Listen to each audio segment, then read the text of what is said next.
বাংলাদেশ কিশোরগঞ্জ জেলা শাখার আহ্বায়ক এবং সদস্য সচিব সহ সকল নেতৃবৃন্দকে অনুরোধ জানাই এবার একটি সুন্দর অনুষ্ঠান করার জন্য এবং আমাদেরকে আমন্ত্রণ জানানোর জন্য ধন্যবাদ সবাইকে। আসসালামু আলাইকুম। ধন্যবাদ মাজহার ভাই, আসলে যথার্থই বলেছেন। আমাদের সংগ্রাম এখনো শেষ হয় নাই, আমাদের এই সংগ্রাম চালিয়ে যেতে হবে যতদিন পর্যন্ত আমাদের চূড়ান্ত বিজয় না আসে। এ পর্যায়ে আমাদের কিশোরগঞ্জের অহংকার, আমাদের আজকের এই অনুষ্ঠানের প্রধান অতিথি, আমাদের কিশোরগঞ্জ জেলা বিএনপির সংগ্রামী সভাপতি এবং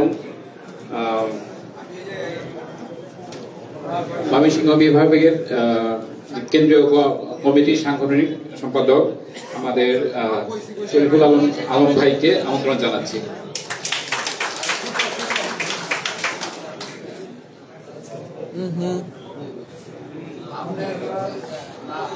বিসমিল্লাহির রহমানির রহিম। জুলাই আগস্টের অভ্যুত্থানের 1 বছর পূর্তিতে শোক এবং বিজয়ের এই উদযাপনে বাংলাদেশ জাতীয়তাবাদী দল জাতীয় কর্মসূচি হিসাবে 1 মাস 6 দিনের যে কর্মসূচি ইতিমধ্যে ঘোষণা করেছে, তার ধারাবাহিকতায় আজকে কিশোরগঞ্জ জেলার ডক্টর অ্যাসোসিয়েশন অফ বাংলাদেশ ড্যাবের উদ্যোগে রক্তদান, ব্লাড গ্রুপ নির্ণয় শীর্ষক আলোচনা সভার অনুষ্ঠানের উদ্বোধন এবং আলোচনা সভার সম্মানিত সভাপতি, ডক্টর অ্যাসোসিয়েশন অফ ড্যাবের কিশোরগঞ্জ জেলা শাখার সম্মানিত আহ্বায়ক জনাব ডক্টর মুজিবুর রহমান, মঞ্চ উপবিষ্ট আজকের এই অনুষ্ঠানের বিশেষ উদ্বোধক কিশোরগঞ্জ জেলা বিএনপির সুযোগ্য সাধারণ সম্পাদক, আপনার আমার সকলের অত্যন্ত শ্রদ্ধেয় নেতৃত্ব, যার নেতৃত্বে বিশেষ করে আমাদের সকল অঙ্গ সহযোগী সংগঠনকে সাথে নিয়ে বিগত সময়ের সকল কর্মসূচিগুলো অত্যন্ত সাহসিকতার সহিত রাজপথে থেকে পালন করেছেন সুযোগ্য সাধারণ সম্পাদক জনাব মাজারুল ইসলাম মাজার ভাই সহ আমার জেলা বিএনপির সম্মানিত সহকর্মী সহযোদ্ধা নেতৃবৃন্দ, যুব দল, স্বেচ্ছাসেবক দল, ছাত্র দল সহ সকল অঙ্গ সহযোগী সংগঠনের সম্মানিত নেতৃবৃন্দ, আমাদের ডক্টর অ্যাসোসিয়েশন অফ ড্যাবের সম্মানিত কর্মকর্তা, বিশেষ করে সদস্য সচিব নাজমুল হাসান এবং সঞ্চালক মীর সাদ সৈকত সহ জাতীয়তাবাদী ছাত্র দল এই মেডিকেল শাখার যারা নেতৃবৃন্দ সহ উপস্থিত সম্মানিত নেতৃবৃন্দ, সাংবাদিক বন্ধুগণ, আসসালামু আলাইকুম। আমি প্রথমেই কিশোরগঞ্জ জেলার ড্যাবের কর্মকর্তাকে ধন্যবাদ জানাই। আজকে জাতীয় কর্মসূচি হিসেবে আমাদের দলের পক্ষ থেকে ঘোষিত কর্মসূচির যে অংশটুকু এটা আমাদের ড্যাবের উদ্যোগে করার কথা ছিল, কিশোরগঞ্জ জেলার পক্ষ থেকে অত্যন্ত সুন্দর এবং সফলভাবে একটি অনুষ্ঠানের আয়োজন করেছে। সেই কারণে কেন্দ্রীয় কমিটির পক্ষ থেকে বিএনপি ভারপ্রাপ্ত চেয়ারম্যান জনাব তারেক রহমানের পক্ষ থেকে আপনাদেরকে ধন্যবাদ জানাই। আমি শ্রদ্ধার সাথে স্মরণ করছি বিগত ওই জুলাই আগস্টের আন্দোলনে আমাদের কিশোরগঞ্জ জেলা সহ সারা বাংলাদেশে আবু সাইদ মুগ্ধ এবং ওয়াসিম সহ যে অসংখ্য তাজা প্রাণ আত্মাহুতি দিয়েছে এই আন্দোলনের বিজয় সুনিশ্চিত করার লক্ষ্যে তাদের রুহের মাগফিরাত কামনা করছি। আল্লাহ যাতে তাদেরকে জান্নাতবাসী করেন। এই আন্দোলনে যারা শহীদ আহত হয়েছেন, পঙ্গুত্ব বরণ করেছেন, অন্ধত্ব বরণ করেছেন, দৃষ্টিশক্তি হারিয়েছেন, এখনো চিকিৎসাধীন যারা আছেন, আল্লাহর কাছে প্রার্থনা করি দ্রুত তারা সুস্থ হন, আরোগ্য লাভ করেন।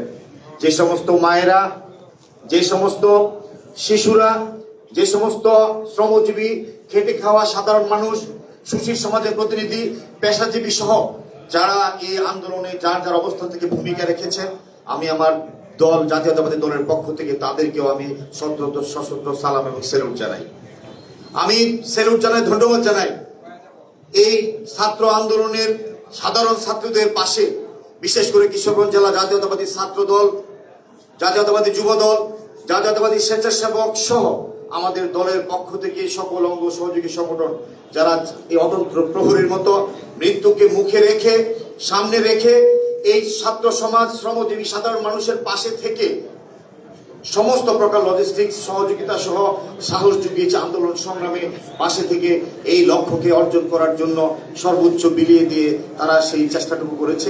আমার জেলা বিএনপির পক্ষ থেকে কেন্দ্রীয় বিএনপির পক্ষ থেকে আমি আমার কিশোরগঞ্জ জেলা ছাত্রদল, যুবদল, স্বেচ্ছাসেবক সভা সকল অঙ্গ সংগঠনের নেতৃবৃন্দ, স্পেশালি ছাত্রদল এবং যুবদল, স্বেচ্ছাসেবক নেতৃবৃন্দকে অভিনন্দন জানাই, ধন্যবাদ জানাই।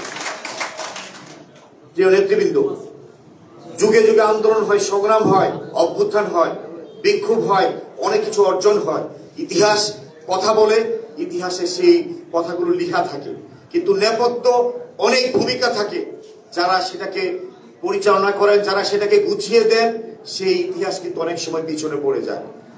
অত্যন্ত দুঃখজনক হলেও সত্য, আজকে ইতিহাস লিখতে গিয়ে অনেকেই যেভাবে এটাকে কুক্ষিগত করে মাত্র 1 মাস 5 দিনের একটি আন্দোলনের মধ্যে সীমাবদ্ধ রেখে এই আন্দোলনের অর্জনটুকু সম্পূর্ণরূপে তারা পকেটস্থ করতে চান, তাদের উদ্দেশ্যে আমি বলতে চাই, জাতীয়তাবাদী দল সহ 17 বছর যে রাজনৈতিক দলগুলো রাজপথে সমস্ত অন্যায়, অত্যাচার, জুলুম, নির্যাতনের মুখে রাজপথে থেকে আন্দোলন সংগ্রাম করেছে, সে আন্দোলন সংগ্রাম করতে গিয়ে আমরা অসংখ্য তাজা প্রাণ হারিয়েছি। জাতীয়তাবাদী দলের পক্ষ থেকে আমরা বারবার বলে আসছি, এই অর্জন শুধু একটা দলের হতে পারে না। এই অর্জনটা এদেশের আপামর জনসাধারণের 18 কোটি মানুষের, কিন্তু 18 কোটি মানুষকে নেতৃত্ব দিতে হলে কাউকে না কাউকে, কোনো না কোনো গোষ্ঠী, কোনো না কোনো প্ল্যাটফর্ম, কোনো না কোনো রাজনৈতিক শক্তিকে সেই আন্দোলনের সামনে থেকে সেই ভূমিকাটুকু পালন করতে হয়। আজকে আমরা বলতে চাই, বিএনপি সে আন্দোলনের মূল দায়িত্ব পালন করেছে, একা করেছে, এটা আমরা বলতে চাই। আমরা সকল রাজনৈতিক শক্তি, যারা দল একসাথে রাজপথে থেকে জোট করে ঐক্যবদ্ধ ভাবে অথবা যুগপত আন্দোলন করে রাজপথে সংগ্রাম করেছি, আমরা জীবন বাজি রেখে 1,35,000 মামলা, প্রায় 45 লক্ষ আসামির কাঠগড়ায় মাথায় নিয়ে রাজপথে সংগ্রাম করেছি, আন্দোলন করেছি। আমরা সেই ইলিয়াস আলী চৌধুরী আলম সহ অসংখ্য নেতা কর্মী হারিয়েছে। আজও সন্তানেরা অধীর আগ্রহ অপেক্ষায় আছে, তার পিতা ঘরে ফিরবে, তারা কবর জিয়ারত করতে পারে না, নেতা কর্মীরা পরিবার জানাজা পড়তে পারেনি, তারা ইন্নালিল্লাহ পর্যন্ত আজও করতে পারছে না। আশায় বুক বেঁধেছিল এই জুলাই আগস্টের অভ্যুত্থানের বিজয়ের পর হয়তোবা তাদের ফিরে আসবে, আজও তাদের কোনো সন্ধান নাই। তারা কিন্তু কখনো কোনো উদ্দেশ্য, কোনো বিশেষ কোনো স্বার্থকে হাসিল করার জন্য এইভাবে জীবন পাত্রী বিলিয়ে দেয়নি। আজকে আপনাদের আমি স্মরণ করে দিতে চাই, হেফাজতে ইসলামের মতো আন্দোলন আমরা দেখেছি কিভাবে মাদ্রাসা ছাত্রদেরকে গুলি করে হত্যা করেছে। আমরা দেখেছি এই সেনাবাহিনীর মতো চৌকশি বাংলাদেশের এই দেশপ্রেমিক একটি বাহিনীকে কিভাবে বিচ্ছিন্ন করার জন্য বিডিআর হত্যাকাণ্ড চালানো করা হয়েছিল। প্রত্যেকটা কর্মকাণ্ড এই আন্দোলনের অংশ হিসাবে লিপিবদ্ধ হতে হবে। আমরা মনে করি প্রত্যেকটা আত্মত্যাগ এই বিজয়ের দ্বার প্রান্তে, নেপথ্যে আমাদেরকে এই ইন্সপাইরেশন, এই উৎসাহ উদ্দীপনা জুগিয়েছে। জাতীয়তাবাদী দলের প্রত্যেকটা নেতা কর্মী রাজপথে থেকে জীবন বাজি রেখে, বুকের তাজা রক্ত ঢেলে দিয়ে আন্দোলন সংগ্রামে জীবন বাজি রেখে সেই কাজগুলো করেছে। কিশোরগঞ্জের আমার অসংখ্য প্রায় 17 জন নেতা কর্মী ঢাকার রাজপথে, কিশোরগঞ্জের রাজপথে আন্দোলন করে সংগ্রাম করে বুকের তাজা রক্ত দিয়েছে। আমার এই নির্বাচনী এলাকা ভৈরবপুরিয়ার চরের সে বিল্লাল, রেফায়েল, আশিক, হাসান আলী সহ অসংখ্য নেতাকর্মী, বাংলাদেশের জাতীয়তাবাদী দলের নেতাকর্মীরা জীবন দিয়েছে। আমি বলতে চাই, আমরা এই অর্জনটাকে শুধুমাত্র কোনো গোষ্ঠী বা নির্দিষ্ট সময়ের মধ্যে সীমাবদ্ধ না রেখে 17 বছরে যারা শ্রম দিয়েছেন, কষ্ট করেছেন, জীবন দিয়েছেন এই আন্দোলনের পিছনে, আমরা সবাইকে সেলুট জানাই, সম্মান জানাই, শ্রদ্ধা করতে চাই। সবাই মিলে এই দেশটাকে আমাদের এই একটা জায়গায় নিয়ে যেতে হবে প্রিয় নেতৃবৃন্দ। তাই আজকে অনেকে বলতে চান যে বিএনপি নির্বাচনের জন্য পাগল হয়ে গেছে। আরে ভাই, নির্বাচনের জন্য পাগল হই নাই, আমরা মানুষের ভোটের অধিকারের জন্য, আমরা রক্তই দিয়েছি, জীবন দিয়েছি অধিকারের জন্য। আমরা দিনকে ক্ষমতা আসবে, কোন দল ক্ষমতা আসবে সেটা বড় কথা নয়, আমরা জনগণের অধিকার ফিরিয়ে দিতে চাই। হয়তো প্রস্তুতি নাই নির্বাচনে, অনেকের হয়তো দল গঠনের সময় পান নাই, আপনাদের স্ট্রাকচার নাই, সেই দায়িত্বটুকু সরকার যদি নিতে চায় এটা ভুল করবে। আমরা চাই জনগণ যে কারণে রক্ত দিয়েছে একটা স্বৈরাচারী একটি প্রধানমন্ত্রীকে হটানোর জন্য, আমরা সেই কারণে মানুষের অধিকারের প্রশ্নে আমরা বারবার বলতেছি নির্বাচন দরকার, নির্বাচন দরকার। এদেশের তরুণ প্রজন্ম প্রায় 3.5 কোটি ভোটার, যারা জীবনের প্রথম ভোটার হয়েছে, তাদের স্বপ্ন ছিল যে তাদের পছন্দ মতো প্রার্থীকে একটা ভোট দিবে। 14 সালে ভোট দিতে পারে নাই, 18 সালে ভোট দিতে পারে নাই, 24 সালে ভোট দিতে পারে নাই। সে ভোটের অধিকার ফিরিয়ে দেওয়ার জন্য বিএনপি পাগল হয়ে গেছে, নির্বাচনের জন্য পাগল হয় না। আর বিএনপি যদি ক্ষমতার জন্য পাগল হতো তাহলে তো অনেক সুযোগ আগে আসছে। বেগম খালেদা জিয়াকে জেলখানে চিরকুট পাঠানো হয়েছিল 111 কুশলীদের সেই কর্মকাণ্ডগুলোকে বৈধতা দেওয়ার জন্য। খালেদা জিয়া কিন্তু সেই জায়গায় আপোষ করেননি। আজকে খালেদা যদি আপোষ করতেন তার কনিষ্ঠ সন্তান আরাফাত ওমর খোকনকে মৃত্যুবরণ করতে হয় না বিনা চিকিৎসায়। খালেদা যদি আপোষ করতেন তাহলে বেগম খালেদা জিয়ার স্বামীর স্মৃতি বিজড়িত 29 নম্বর মইনুল রোডের বাসা থেকে এক কাপড়ে বের হতে হয় না। যদি বেগম খালেদা যদি আপোষ করতেন তাহলে এই অন্ধকার প্রকোষ্ঠে পরিত্যক্ত একটি কারাগার, সেই নাজিমুদ্দিন রোডের কারাগারে বছরের পর বছর উনাকে এইভাবে কারাগারে আবদ্ধ থাকতে হয় না। বেগম খালেদা যদি আপোষ করতেন তাহলে বিএনপি ভারপ্রাপ্ত চেয়ারম্যান তারেক রহমানের ফ্যানের সাথে ঝুলিয়ে তাকে মেরুদণ্ডের হাত ভেঙে দেওয়া হয়েছে। মৃত্যুর সঙ্গে পাঞ্জা লড়ে আল্লাহ রহমতে আজকে লন্ডনে চিকিৎসাধীন করে আজকে সুস্থ অবস্থায় আছেন। ওনার জন্য ওনাকে দেশান্তরিত হতে হতো না। আর যদি বেগম খালেদা জিয়া যদি আপোষ করতেন তাহলে বিএনপি নেতা কর্মীদের 1,35,000 মামলা, 40 লক্ষ আসামির বিএনপি নেতা কর্মীদের এই অবস্থা হতো না। ইলিয়াস আলী গুম হতো না, চৌধুরী আলম গুম হতো না, অসংখ্য নেতার কর্মী এভাবে আমাদের কাছ থেকে হারিয়ে যেত না।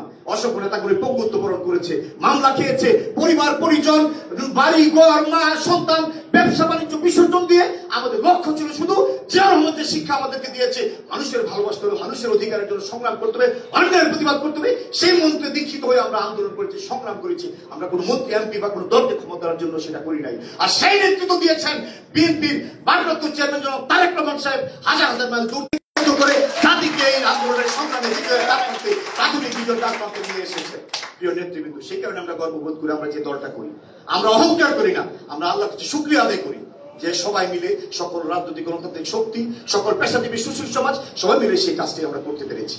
এখন আমাদের কাজ কিন্তু থেমে নেই, এখন আমাদের সেই লক্ষ্যে কিন্তু আমরা বুঝতে পারি নাই।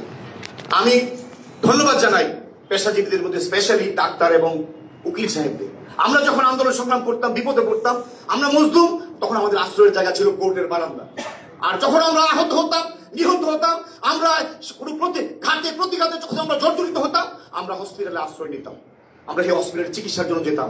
অনেক হসপিটাল আমাদের গ্রহণ করতো না, অনেক ডাক্তাররা আমাদেরকে অ্যাকসেপ্ট করে নাই, কিন্তু সাহস নিয়ে বুকে ধারণ করে জাতীয়তাবাদী গণনা অথবা এদেশের দেশপ্রেমিক ডাক্তার সমাজ যারা এই দেশের এই অত্যাচার জন্য, নির্যাতন, স্বৈরাচার ঘটনার জন্য তারা ফোন করেছিল, তারা আমাদেরকে সহযোগিতা করেছে, তারা আমাদেরকে জায়গা দিয়েছে, চিকিৎসা দিয়েছে, বিভিন্নভাবে অনেকে টাকা পয়সা নেয় নাই, অনেকে আমাদেরকে সহযোগিতা করেছে। আমরা ধন্যবাদ জানাই।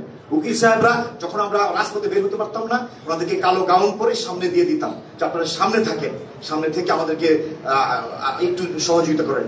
কারণ প্রশাসন তাদেরকে সেভাবে সম্মান করতে, যেহেতু আইনের লোক, তারা আইনের তারা অ্যাডভোকেট, সেই কারণে আমরা সেই সাহসী ভূমিকাগুলো উকিলদের সাথে দেখেছি। আমি জাতীয়তাবাদী আইনজীবী ফোরাম, কিশোরগঞ্জ জেলার সাবেক বর্তমান সকল নেতৃবৃন্দ সবাইকে আমি অভিনন্দন জানাই, ধন্যবাদ জানাই এই সাহসী ভূমিকার জন্য। কিশোরগঞ্জ জেলার ডেপ সহ আমাদের যে কয়েকটি হসপিটাল বা ডাক্তার সমাজ যারা আমাদেরকে চিকিৎসা আন্দোলন চলাকালীন সময়ে সহযোগিতা করেছেন বিভিন্নভাবে, আমি তাদেরকে অভিনন্দন জানাই, ধন্যবাদ জানাই। প্রিয় নেতৃবৃন্দ, আজকে আমি যেই কথাটি বলতে চাই যে আমাদের এখনো কিন্তু কাজ শেষ হয়ে যায়নি। আমাদেরকে সে লক্ষ্যে পৌঁছতে হলে আমাদের ঐক্যের দরকার, আমাদের সাহসী ভূমিকার দরকার, আমাদের আগামী দিনেও সজাগ থাকতে হবে, প্রস্তুত থাকতে হবে। প্রিয় নেতৃবৃন্দ, আজকে অনেকেই কি বলছেন, অনেকেই বলছেন যে সংস্কার আগে, বিচার আগে, দৃশ্যমান হতে হবে, নির্বাচন পরে। আরে ভাই, এটা চলমান প্রক্রিয়া, সংস্কার একটা চলমান প্রক্রিয়া। আজকে এই সরকার সংস্কার করে যাবে, সময়, প্রেক্ষাপট, পরিস্থিতি, পরিবেশ, এই সংস্কার আবার হবে, মানুষের সংখ্যা বাড়বে, মানুষের চাহিদা বাড়বে, চিন্তা চেতনা পরিবর্তন হবে। আজকে কেউ বলতে পারবে না এই সংস্কারই বাংলাদেশের বা আগামী সারা জীবনের জন্য একটা শেষ সংস্কার। এটা চলমান প্রক্রিয়া। আজকের প্রেক্ষাপটে এই যে এই সংস্কারের এই বিষয়গুলোকে নতুন ভাবে সন্নিবেশিত করা দরকার সংবিধানে এবং সকল জায়গায়। আমরা বিএনপি গত 1 বছর আগে এই স্বৈরাচার বিদায় হয়েছে, তারও 2 বছর আগে বিএনপির পক্ষ থেকে ভিশন 2030 সে 31 দফার কর্মসূচি দেওয়া হয়েছিল। পরবর্তী সময়ে যুগপৎ আন্দোলনের শরীরদেরকে সাথে নিয়ে বিএনপি ভারপ্রাপ্ত চেয়ারম্যান জনাব তারেক রহমান সাহেব জাতির সামনে 31 দফার সে সংস্কার কর্মসূচি দিয়েছেন। আর সে সংস্কারের যে কাজগুলো নিয়ে কথাগুলো হচ্ছে, এখন প্রতিনিয়ত মিটিং হচ্ছে, সেই মিটিংয়ের মূল এজেন্ডাগুলো বিএনপি 2.5 বছর 2 বছর আগে জাতির সামনে দিয়ে দিয়েছিল। আজকে সংস্কারের কথা আমাদেরকে বলছে, আমরা সংস্কারের সবচেয়ে বেশি অগ্রগামী, আমরা এই প্রস্তাবগুলো দিয়ে রেখেছি। অতএব এই কথা বলে কালো কাপড় করার কোনো সুযোগ নাই, এটা চলমান প্রক্রিয়া চলবে। আর বিচার, এটা তো নিশ্চিত করার শুধু কোনো সুযোগ নাই যে আগামী টাইম ফ্রেম করে 6 মাসের মধ্যে 1 মাসের মধ্যে বিচার দৃশ্যমান করতে হবে বা বিচারের রায় প্রকাশ করতে হবে, এরকম কোনো সুযোগ নাই। এটা একটা চলমান প্রক্রিয়া, স্বচ্ছতার প্রক্রিয়া হবে। অবশ্যই আমি মনে করি অন্তর্বর্তীকালীন সরকার সে বিচারের প্রক্রিয়াগুলো এগিয়ে নিয়ে যাচ্ছেন, এগিয়ে যাবে। এবং আমরা বিএনপির পক্ষ থেকে আপনাদেরকে আশ্বস্ত করতে চাই, সবচেয়ে বেশি ভিকটিম, সবচেয়ে বেশি ক্ষতিগ্রস্ত জাতীয়তাবাদী দল, জাতীয়তাবাদী দলের পরিবার, আমরা ক্ষতিগ্রস্ত। আমরা কথা দিচ্ছি, এই সরকার বিচার করলো কি না করলো বড় কথা নয়। এই স্বৈরাচারের দূষরদেরকে, শেখ হাসিনা সহ তার দূষরদের যারা দোষী, তাদের বিচার বাংলা মাটিতে বিএনপি সেটা করবে, তার বিচার করা হবে না অন্যায়কে। মাত্র দোষী করে কোনো সুযোগ নাই প্রিয় নেতৃবৃন্দ। আর নির্বাচন জাতির কাঙ্ক্ষিত। আমরা যে নির্বাচনের জন্য আন্দোলন করেছি, যে এক দফার জন্য আন্দোলন করেছি, যে সে আন্দোলন কোনো স্থানীয় সরকার নির্বাচনের জন্য আন্দোলন করিনি। আমরা কি কোনো মেয়র, উপজেলা চেয়ারম্যান, জেলা পরিষদ চেয়ারম্যানের বিতাড়িত করার আন্দোলন করছি? আমরা করছি একটা স্বৈরাচারী অবৈধ প্রধানমন্ত্রীকে বিতাড়িত করার জন্য। সেই প্রধানমন্ত্রী বিতাড়িত হয়েছে, আজকে সেই জায়গায় জনগণের রায়ের মাধ্যমে, ভোটের মাধ্যমে একটা নির্বাচিত প্রধানমন্ত্রীকে আমরা আনতে চাইলে অবশ্যই জাতীয় নির্বাচন আগে হতে হবে। অনেকে বলেছেন স্থানীয় নির্বাচন আগে। আরে ভাই, আবার কি বলেন তত্ত্বাবধায়ক সরকারের অধীনে, এটা মার বাড়ির মেমানি আর মামু শাহিদার, এরকম একটা ভাব ধরতেছেন আপনারা অনেকেই। এই ভাব চলবে না এই দেশে। আপনি আজকে চিন্তা করে দেখেন, প্রতিটা স্থানীয় সরকারের ধাপে কি উপজেলা চেয়ারম্যানের মেয়াদ এক এক জায়গায় এক এক সময় শেষ হচ্ছে, পৌরসভার মেয়াদ এক এক জায়গায় এক এক সময় শেষ হচ্ছে, ইউনিয়ন পরিষদের মেয়াদ এক এক সময় এক এক জায়গায় শেষ হচ্ছে। তাহলে তত্ত্বাবধায়ক সরকার একটা নির্দিষ্ট সময়ের জন্য হয়। তাহলে তত্ত্বাবধায়ক সরকারকে যদি আপনার নির্বাচন চান, প্রত্যেকবার যখন ইউনিয়ন পরিষদের মেয়াদ শেষ হবে তখন কি একটা তত্ত্বাবধায়ক সরকার গঠন করতে হবে নির্বাচনের জন্য? আর তত্ত্বাবধায়ক সরকারের মেয়াদ যদি 3 মাস হয়, 6 মাস হয়, ওই সময় তো সব নির্বাচনী এলাকায় সেই তফসিল ঘোষণা করার সুযোগ নাই, সেখানে জনপ্রতিনিধি শূন্যতা আসছে না। অতএব এই সমস্ত ভ্রান্ত কথা বলে নির্বাচনকে পিছিয়ে দেওয়ার জন্য একটা ষড়যন্ত্রের আমরা লক্ষ্য করছি, একটা আভাস পাচ্ছি। আমি পরিষ্কার ভাষায় বলতে চাই, জাতীয়তাবাদী দল, তরঙ্গ, সহযোগী সংগঠন, পেশাজীবী সহ আমরা এখনো কিন্তু কেউ ঘরে ফিরে যাইনি। আমরা এখনো রাজপথে আছি, রাজপথে থাকবো। বিএনপির ভারপ্রাপ্ত চেয়ারম্যান জনাব তারেক রহমান সাহেব, আপনাকে আমরা আশ্বস্ত করতে চাই, এদেশের মানুষের ভোটের অধিকার, ভাতের অধিকার, গণতন্ত্র, স্বাধীনতা, সার্বভৌমত্ব যতক্ষণ পর্যন্ত আমরা ফিরিয়ে দিতে না পেরেছি ততক্ষণ পর্যন্ত আমরা অতন্ত্র প্রহরীর মতো রাজপথে পাহারা হিসেবে থাকবো ইনশাআল্লাহ। আমরা জনগণের সাথে আছি, জনগণের সাথে থাকবো। জনগণ আমাদের সাথে আছে, আমরা জনগণের সাথে আছি। সেই লক্ষ্য নিয়ে আমাদেরকে নেতা কর্মীদেরকে প্রস্তুত থাকতে হবে প্রিয় নেতৃবৃন্দ। প্রিয় নেতৃবৃন্দ, আজকে ইতিমধ্যে অনেকেই পিআর পদ্ধতি আপনারা দেখেছেন, বলতেছেন পিআর সিস্টেমে নির্বাচন হতে হবে। প্রিয় নেতৃবৃন্দ, পিআর সিস্টেমে নির্বাচন হতে হবে। আজকে অনেকেরই কি কারণে চাচ্ছে আপনারা জানেন, পিআর সিস্টেম হইলে কার কি সুবিধা, কার কি অসুবিধা। আজকে জাতির সামনে হঠাৎ করে এই কথা বানাই, হঠাৎ করে এই প্রসঙ্গ নিয়ে আসছে পিআর। এটা আরেকটা ষড়যন্ত্রের মূল ধাপ, আপনাদেরকে খেয়াল রাখতে হবে। আজকে কিশোরগঞ্জ জেলার এই সদরের দল থেকে, প্রত্যেকটা দল থেকে কোনো না কোনো প্রার্থী দেওয়া হবে। কিশোরগঞ্জে 6টা আসন, সবখানে বিভিন্ন দল তার নির্বাচনে যারা অংশগ্রহণ করবেন সকলে প্রার্থী দিবেন। পিআর সিস্টেমের যে দৃশ্যমান বা ক্লিয়ার না, তারা কি বলতে চাচ্ছে, কোন জায়গায় কোন প্রার্থী আপনি পার্সেন্টেজ ওয়াইজ ভোট কতটি পাবেন তাদের উপর আসন নির্ধারিত হবে। বিএনপি যদি একটা কথার কথা উদাহরণ 40%, 50% ভোট পায়, 300 আসন থাকে, 50% কয়টা? 50টা নাকি 150? এখন এই 150 আসন কোথায় হবে? কিশোরগঞ্জে সদরের এমপি কে হবে? তার এরিয়াটা কোনটা? কোন এমপি থাকবে না, মার্কার মধ্যে ভোট দিবে। তাদের কথা অনুযায়ী আমি যা বুঝি, মার্কাতে ভোট দিবে। পার্সেন্টেজ ওয়াইজ সারা দেশের ভোট কাউন্ট করে কত পার্সেন্ট ভোট পাইছে এটার উপর আসন ভাগ করবে। আমি আমার দুঃখের কথা, সুখের কথা, আমার যদি সদরে কোনো ফিক্স ক্যান্ডিডেট না থাকে, কোনো এমপির নির্ধারিত না থাকে, আমি কালকা শেষে কথাগুলো বলবো। এরকম একটা অবান্তর অনেকগুলো কথা বলে আজকে দেশের মধ্যে আবার একটা নতুন বিশৃঙ্খলা সৃষ্টি করতে চায়। অনেকে এটাও বলতে শুনি, এটা না হলে আমরা এটা করতে দেব না।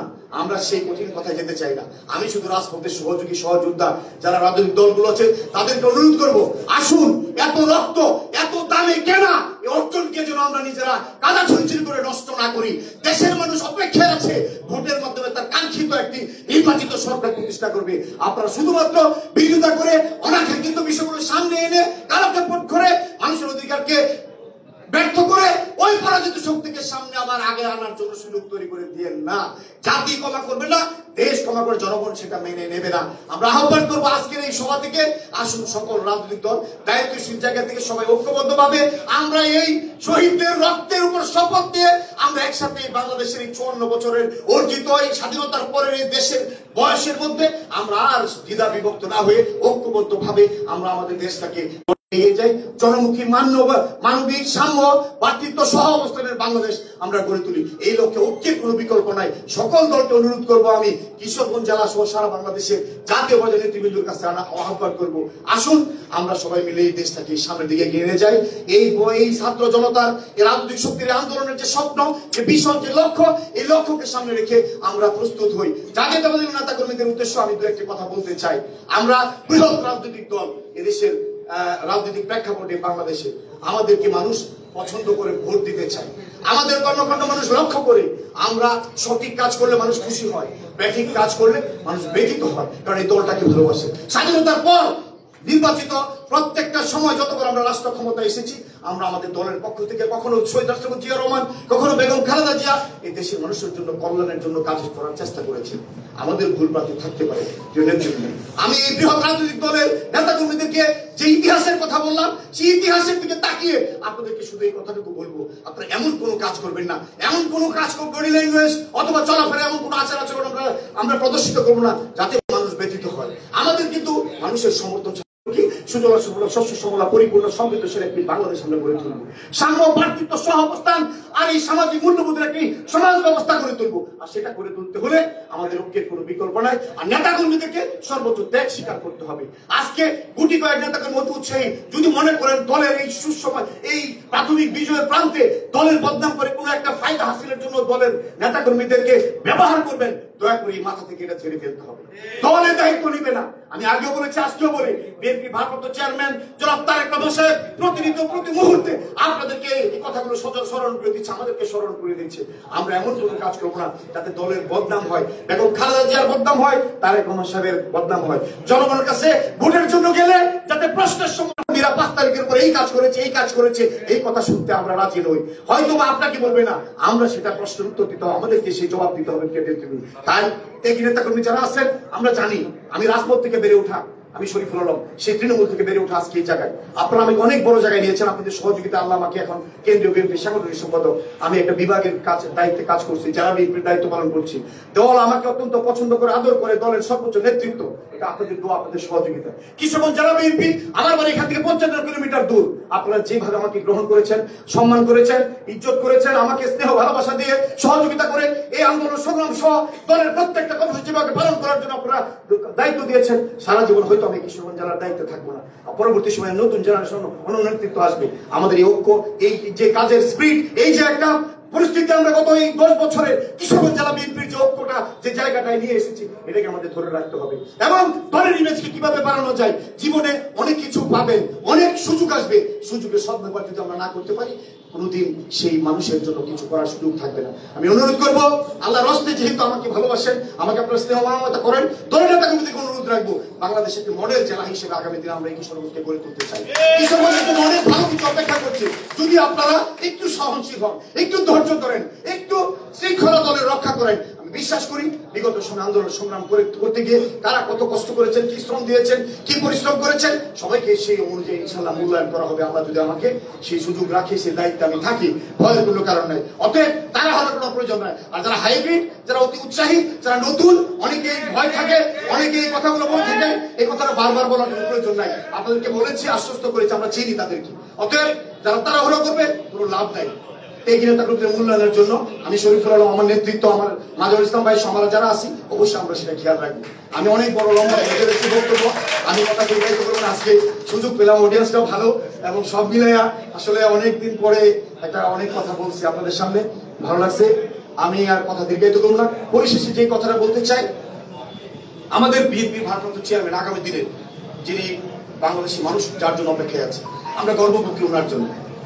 উনি এমন একটা নেতৃত্ব, আপনারা চিন্তা করেন 5 তারিখের পর থেকে আমি বিশ্বাস করি যে ওনার যে কথাবার্তা, ওনার যে বক্তব্য, মানুষের সামনে যে জাতিকে স্বপ্ন দেখাচ্ছেন, যেভাবে উনি সবকিছু গুছিয়ে এদেশের মানুষের একটা সংখ্যা ছিল কি হবে, ওনার কথাবার্তার মাধ্যমে নিন্দুকেরা, যারা সমালোচনা করতো, যারা ওনার অত্যন্ত চরম বিরোধী, তারাও আজকে বলতে বাধ্য হচ্ছে যে তারেক রহমান সাহেব নতুন বাংলাদেশ, নতুন জীবন, নতুন ভীষণ মানুষের সামনে যেটা দিচ্ছেন, আমরা বিশ্বাস করতে চাই উনি সেটা বাস্তবায়ন করুন। আমরা ইনশাআল্লাহ বলতে চাই এদেশবাসীকে, তারেক রহমান সাহেব নতুন বাংলাদেশের নতুন দিনে যে স্বপ্ন দেখিয়েছেন, ইনশাআল্লাহ উনি সর্বোচ্চ দিয়ে বাংলাদেশের মানুষের জন্য আগামী দিনে এই নতুন বাংলাদেশকে এই রক্তের উপর দাঁড়িয়ে উনি বিনির্মাণ করবেন। এই কারণে উনি ভীষণ, এই কারণে উনি 31 দফা রাষ্ট্র সংস্কার মেরামতের যে কর্মসূচি দিয়েছেন, ইনশাআল্লাহ এটাকে আমরা জাতির সামনে ঘরে ঘরে পৌঁছে দিব। এই লক্ষ্যে বাংলাদেশ গঠন হলে বাংলাদেশ অবশ্যই সুখী, সমৃদ্ধ, সাম্য, মানবিক এবং ভ্রাতৃত্ব এবং সহ অবস্থানে বাংলাদেশ পরিগণিত হবে। ইনশাআল্লাহ অতি দ্রুতই আমাদের ভারপ্রাপ্ত চেয়ারম্যান জনাব তারেক রহমান সাহেব বাংলাদেশে আসবে।